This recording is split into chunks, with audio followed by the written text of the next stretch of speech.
I've been thinking about you, brother, turning in my head and in my sleep.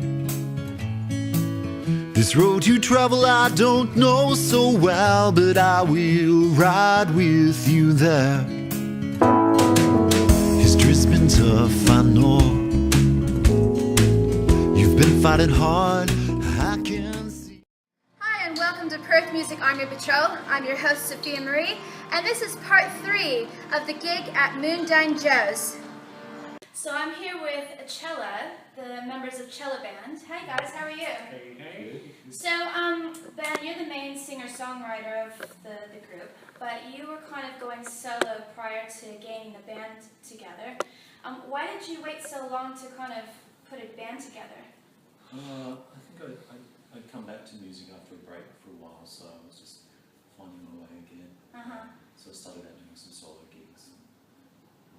Yeah, and you're also a late bloomer in starting your recordings as well. You kind of started in your early 30s with recording? The recording? Yeah. It's more like around, about 33 or something. 33, yeah. Why did you wait so long? Because you were in a lot of other bands prior, doing covers and doing guitar work for other original bands, but why did you wait so long to do your own project?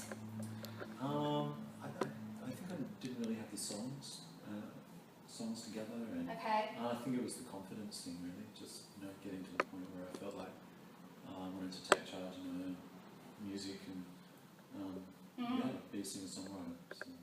And so you were mainly on your own as a soloist, and then you decided to get a duo going on. Right. How did you guys form the duo? How did you guys meet?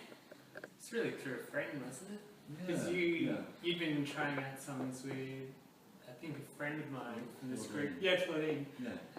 And she was leaving Perth, going off to Sydney. Yep. Yeah. And she thought, she's like, Gavin might be good for this. Yeah. And I just stuck with Ben ever since. It's been really cool. So what was it about Ben's music that attracted you into doing the duo with him? Well, it was completely not my style of music. It was folky, bit hippie-ish, original, because I'm a jazz pianist. I read you do a lot of jazz stuff. And so I thought, I'll give this a try, see how it goes. And it just seemed like a good challenge.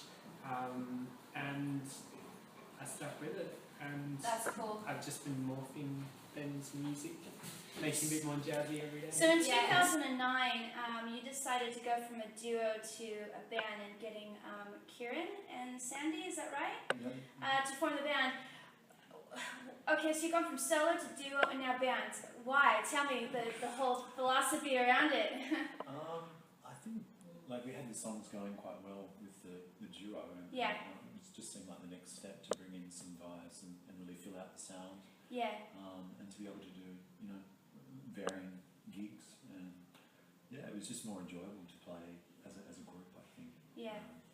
How has the music changed since you went from solo to band? How has it evolved? Drastically. Because you're more folky, and then you get a jazz element, and then you bring in the other guys, which probably added a bit of pop flavor to it. Yeah. Tell me the difference between it all. Oh, well, I don't know how to explain it. yeah. Did you, when you got his music, did you say, I think I can put this kind of flavor on top of it? Is that what you did? Well, for me, I'd never worked with any other original type music, so I kind of tread softly to begin with.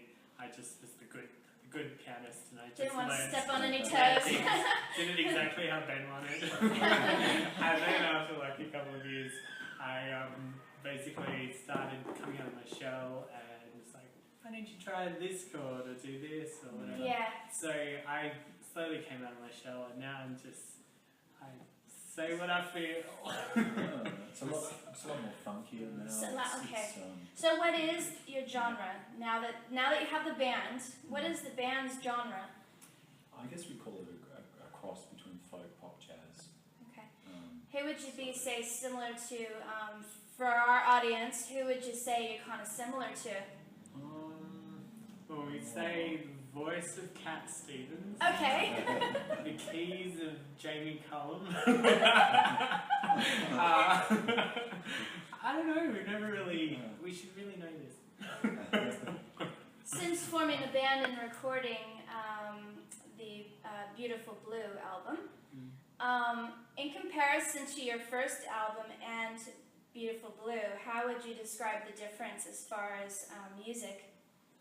It's a lot more of a band. Yeah. Band sound now. The first album was very much me, creating the music myself by putting, samples and guitar and vocals and that together. But this is a lot more of a band project, so it's got more of a live sound to it. That's great. What have your greatest achievements been so far since you've gotten the band together? Besides the album, Well, I really enjoyed the launch. Did you? Yeah. We had a lot of fun, put a lot of work into it. We had this, I keep telling everyone about this, we had this raffle. Okay.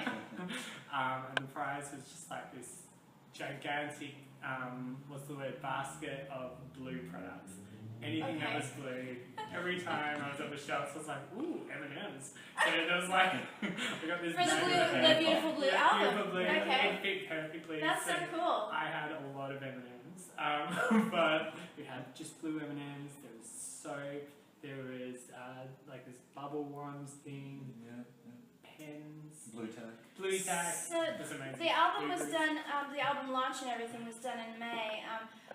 I understand you guys are on kind of a little bit of a break from the band stuff, but you guys still are going. Yeah. What are you guys doing with the music? Because I hear tonight you're actually doing a few of the songs from the band stuff on a more duo basis. Are you going to continue to do a lot of that stuff whilst everyone's kind of on break? Yeah, that's basically, that's been the underlying thing the entire time. Ben and I have been working on songs, mostly the stuff that we do in Cela, but we also do a couple of covers and things for other functions that people seem to like listening to. But so we just keep on basically workshopping your songs, and we've got a couple of new ones, so we work on those. And once we get it to the point that we're happy, we then unleash it on the band, and then they morph it even more. So what's going to happen over the next year since you've kind of done the album and the launch is over? So what's the plan? Well, I've been busy applying for festivals and things. Okay, applying for Just festivals. trying to get into those. And How are you finding it? Is it a bit hard to kind of get in? Or? Well, I've played at some of the festivals before, so it's been a break now of about 3 or 4 years since I played. So Yeah. it's sort of time to start applying again, and now we've got like a new band name and a new sort of lineup and everything. So I think we've got more of a chance. That's fantastic. Yeah. That's fantastic. You guys have been on the scene for quite a while. Is there any advice that you can give to struggling artists? Just gotta get out there, really. They've got to put in the hard work and be afraid to fail. Be afraid to fail. That's a good word. Yeah. That's a good word.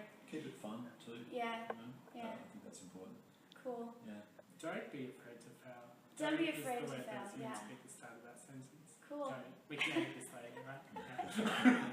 Well, thank you so much, guys, for joining us, and I look forward to seeing your show. Bye. Thank you. Thank you. You're welcome. It's been great. Thanks. Bye. The door's wide open. What will it take for you to walk on in and find what I have found? Remember the time you showed me that trail up in the hills? I couldn't believe there was somewhere so beautiful, so close. You're so close. All you gotta do